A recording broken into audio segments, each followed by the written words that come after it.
Bismillahirrahmanirrahim. Assalamualaikum warahmatullahi wabarakatuh. Kami dari kelompok 5 Prodi Pendidikan Biologi Universitas Muhammadiyah Purwokerto yang beranggotakan Nadia Oktavian, Zahra Tenisa, Woroyanuarti, dan Yusa Kamila Masyita. Kami akan menjelaskan materi mata kuliah pendidikan agama Islam mengenai Islam sebagai way of life. Memasuki latar belakang, agama Islam merupakan agama yang mengatur seluruh sistem kehidupan atau yang biasa disebut dengan way of life. Aturan agama Islam diberikan oleh Allah Subhanahu wa Ta'ala kepada manusia melalui petunjuk Rasul-Nya berupa akidah, akhlak, dan syariah. Suatu petunjuk ini diberikan supaya manusia dapat menjalankan tugas kekhalifahan dengan sebaik-baiknya.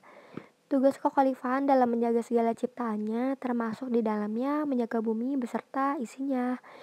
Sementara itu, manusia adalah makhluk ciptaan Allah Ta'ala yang diciptakan dalam bentuk yang paling baik, sesuai dengan hakikat wujud manusia dalam kehidupan di dunia, yakni melaksanakan tugas kekhalifahan dalam kerangka pengabdian kepada Sang Pencipta, Allah Ta'ala.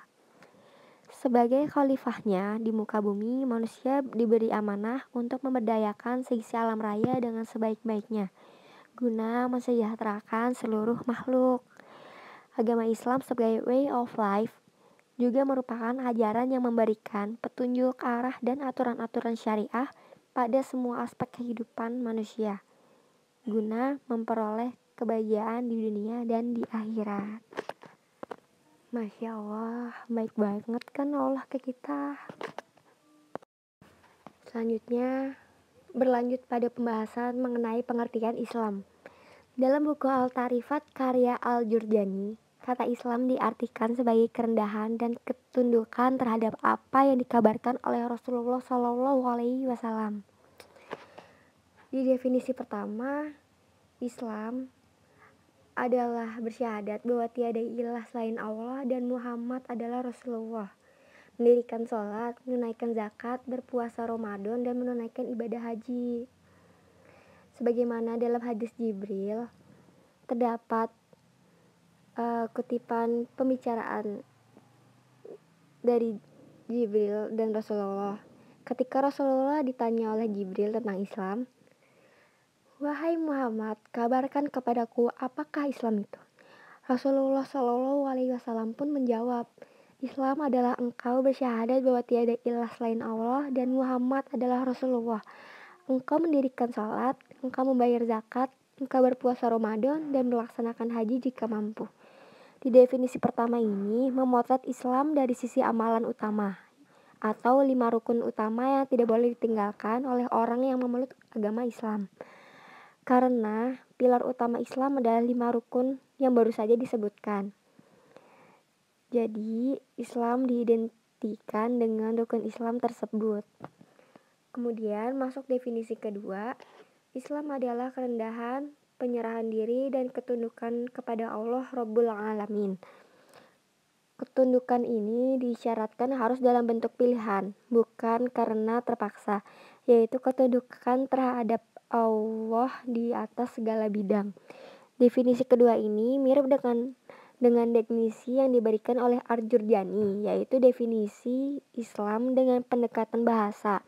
Ketika kata Islam dihubungkan dengan din yang dibawa oleh Nabi Muhammad SAW dari Allah Ta'ala, maka definisi Islam adalah ketundukan atas dasar sukarela kepada Allah Rabbul Alamin. Kemudian masuk pada definisi ketiga, Islam adalah sistem umum dan peraturan lengkap tentang urusan kehidupan, serta panduan meniti kehidupan dan segala konsekuensi dari penerimaan atau penolakan terhadap ajaran yang dibawa oleh Nabi Muhammad SAW dari Allah Ta'ala. Islam dalam definisi ini dipahami sebagai paket lengkap tentang segala urusan kehidupan dan konsekuensi menolak paket yang ada. Definisi ini menekankan bahwa orang yang menerima Islam secara parsial dan tidak lengkap sebenarnya belum berislam dengan sebenarnya. Definisi Islam seperti ini merupakan hasil pemahaman yang mendalam tentang firman Allah yang berbunyi, Hai orang-orang yang beriman, masuklah kamu ke dalam Islam keseluruhan. Dan janganlah kamu turuti langkah-langkah setan. Sesungguhnya setan itu musuh yang nyata bagimu. Quran Surat Al-Baqarah ayat 208.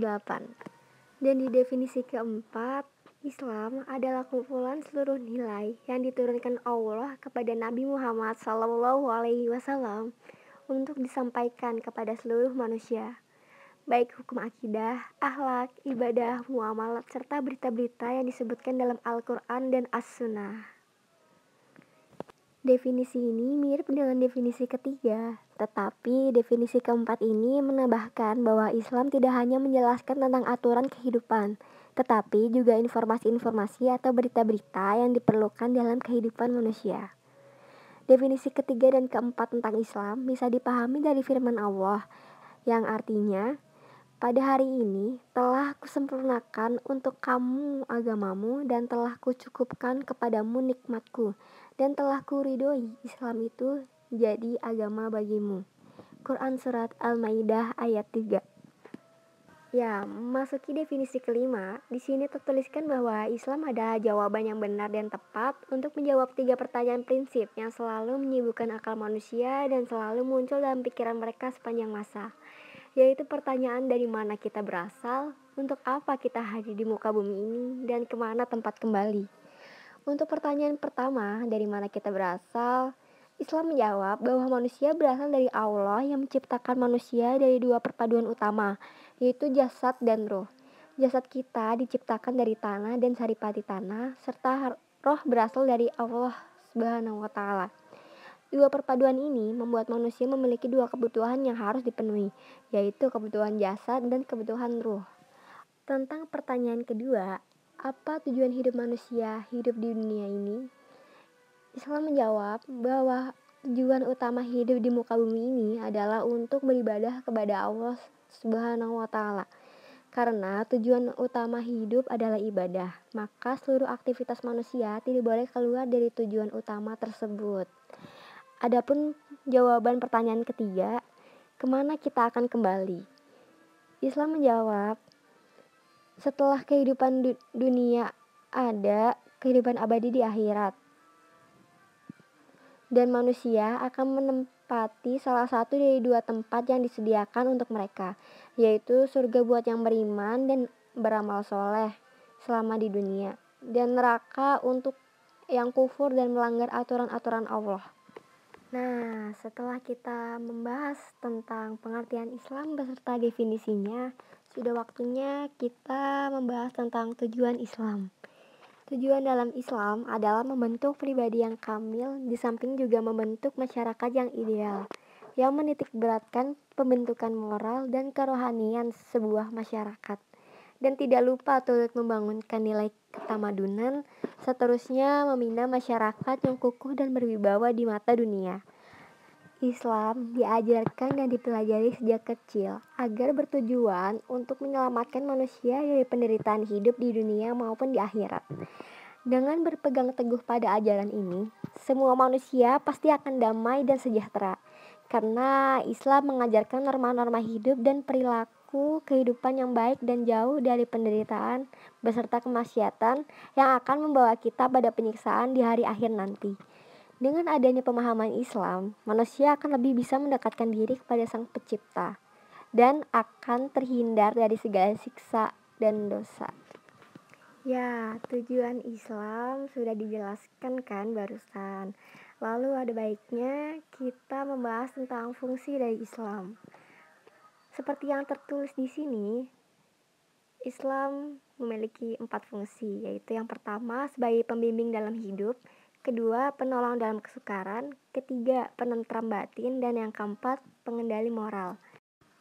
Di fungsi Islam yang pertama, yaitu sebagai pembimbing dalam hidup, di situ bertujuan untuk membentuk suatu kepribadian yang harmonis agar segala unsur pokok kehidupan terdiri dari pengalaman yang menenteramkan jiwa agar mampu menghadapi masalah dengan tenang, seperti itu. Dan yang kedua, penolong dalam kesukaran. Ya, seperti kita lihat, karena banyak orang yang tidak beragama cenderung mengatasi masalah hidup dengan pesimis. Berbeda dengan orang yang beragama, mereka lebih cenderung menghadapi masalah dengan optimis dan percaya bahwa Allah tidak akan memberi cobaan melebihi kekuatannya. Ketiga, sebagai penentram batin. Ya, orang beriman pastinya tidak akan merasa gelisah karena dia tahu jika semua hal yang dia miliki merupakan titipan dari Allah. Berbeda dengan orang yang tidak beriman, ia selalu merasa gelisah akan apa yang ia miliki. Iya gak sih? Iya kan? Lalu yang keempat, pengendali moral. Dalam Islam, diajarkan untuk menghormati orang lain, tetapi tidak diperintah untuk meminta dihormati. Jadi kita harus selalu tawadu, kita harus selalu rendah hati teman-teman. Selain itu, banyak juga pelajaran moral lain seperti berpakaian, berperilaku, bertutur kata, dan lain sebagainya. Alhamdulillah, pengertian sudah dibahas, fungsi sudah dibahas, dan tujuan pun sudah dibahas. Lalu setelah ini, yuk kita bahas tentang sumber ajaran Islam. Seperti yang kita ketahui saat ini, sumber ajaran Islam itu bersumber dari Al-Quran. Itu yang pertama. Kedua, as-sunnah dan hadis. Ketiga, ijtihad. Dan yang keempat, ijma'. Hei ikhwah, tentunya kalian tahu dong ruang lingkup ajaran Islam itu dari mana aja.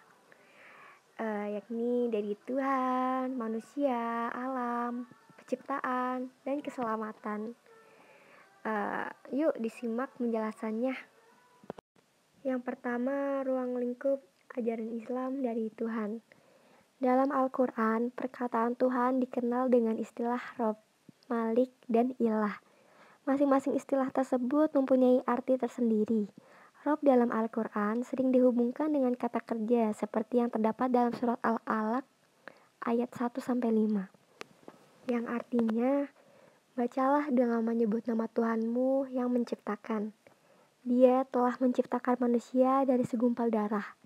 Bacalah dan Tuhanmu lah yang paling pemurah, yang mengajar manusia dengan perantara kalam.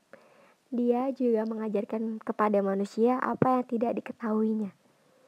Perkataan Rob yang dihubungkan dengan kata kerja juga terdapat dalam surat Al-Alaq ayat 1-5, yang artinya, sucikanlah nama Tuhanmu yang paling tinggi, yang menciptakan dan menyempurnakan penciptaannya, dan yang menentukan kadar masing-masing dan memberikan petunjuk dan menumbuhkan rumput-rumputan. Lalu dijadikannya rumput itu kehitam-hitaman. Dalam surat Al-Alaq ayat 1-5 terdapat 4 kata kerja, yaitu 2 kata kerja menciptakan dan 2 kata kerja mengajar. Sedangkan dalam Al-Quran surat Al-A'la ayat 1-5 terdapat kata kerja menciptakan, menentukan, memberi petunjuk, menumbuhkan, dan menjadikan. Karena itu, Rob mempunyai pengertian Tuhan yang berbuat aktif. Jadi, dia hidup dan ada dengan sesungguhnya, bukan hanya dalam pikiran saja. Dan Malik dalam Al-Quran dipakai untuk menunjuk pada Tuhan yang berkuasa, mempunyai, memiliki, atau merajai sesuatu. Al-Quran surat Al-Fatihah ayat 4 menyebutkan bahwa yang menguasai hari pembalasan. Sedangkan dalam surat An-Nas ayat 2 menyebutkan bahwa Raja Manusia. Secara kronologis, kata Malik menduduki jabatan kedua setelah Rob. Artinya, apabila Rob itu menunjuk kepada yang berbuat aktif. Lalu kedua, manusia. Dalam Al-Quran, kata insan selalu bermakna kenaikan menuju tingkatan yang membuatnya cakap menjadi khalifah di muka bumi, serta sanggup memikul konsekuensi taklif dan amanah kemanusiaan. Sebab ia telah diistimewakan dengan ilmu, bayan, akal, tamyiz, atau yang biasa disebut dengan kemampuan memilah. Kenyataan ini disertai dengan aneka rintangan yang pasti menghadangnya berupa ujian baik dan buruk. Fitrah lalai karena merasa kuat dan mampu, ditambah dengan perasaan sebagai makhluk yang menempati posisi tertinggi di alam semesta, sehingga bisa menyeretnya menuju kesombongan dan ujub. Astagfirullahalazim. Perasaan ini nih teman-teman, yang seringkali menyerumuskan manusia dan membuatnya lupa bahwa ia pada dasarnya makhluk yang lemah, yang sedang menempuh kehidupan di dunia dari alam tak dikenal menuju alam gaib. Dengan kata lain, ketika disebut sebagai insan, maka yang dimaksud adalah kualitas-kualitas spesifik dan istimewa dalam diri manusia yang membuatnya layak menerima kekhalifahan dan juga taklif. Kata insan disebutkan dalam Al-Quran sebanyak 70 kali. Di antaranya Al-Alaq ayat 5 yang artinya dia mengajarkan manusia apa yang tidak diketahuinya. Konsep insan selalu dihubungkan pada sifat psikologis atau spiritual manusia sebagai makhluk yang berpikir, diberi ilmu, dan memikul amanah. Al-Ahzab ayat 72. Ya, al-insan itu intinya adalah makhluk yang menjadi dan terus bergerak maju ke arah kesempurnaan. Ketiga, alam. Dalam tafsir Ibnu Katsir menjelaskan, kata alam sebagai segala sesuatu yang ada selain Allah.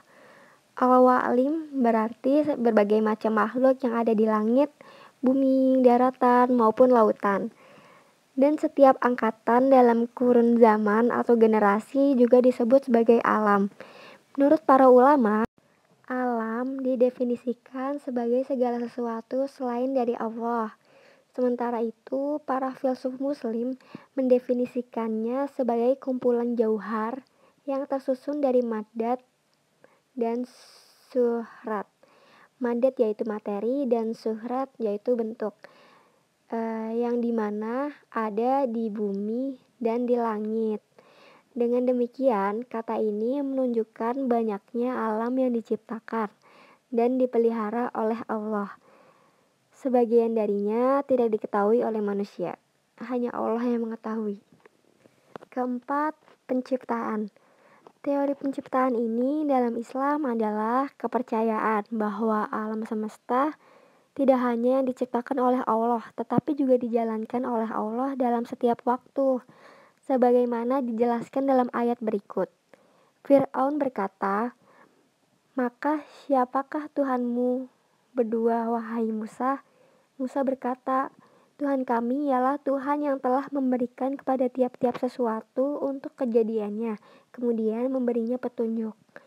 Quran Surat Toha ayat 49-50. Dan yang kelima, keselamatan.